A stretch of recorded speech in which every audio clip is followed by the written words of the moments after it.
How do food sensitivities play a role in weight loss or weight gain, and how do you know if you have one? Yeah. Yeah, I think, well, first there are various ways that you can figure out whether you have a food sensitivity, and I'll talk about that in a moment. But, Hmm.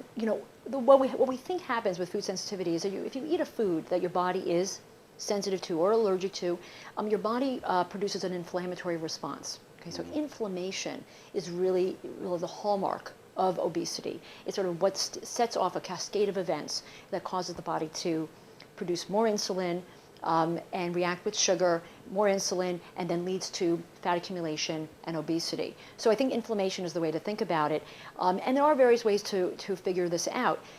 There are elimination diets that some people will do, which is just eliminating some of the most common foods that people are sensitive to. So it could be eliminating gluten, it could be eliminating dairy products or soy or corn.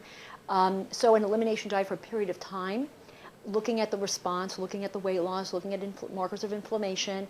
If you see a response, then clearly that was working, and then you reintroduce each food one at a time to see which one may be the culprit.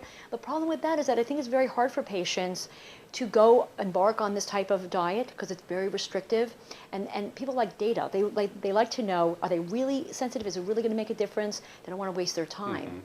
So they want to do some testing. So there are some really great labs that do great testing for food sensitivities.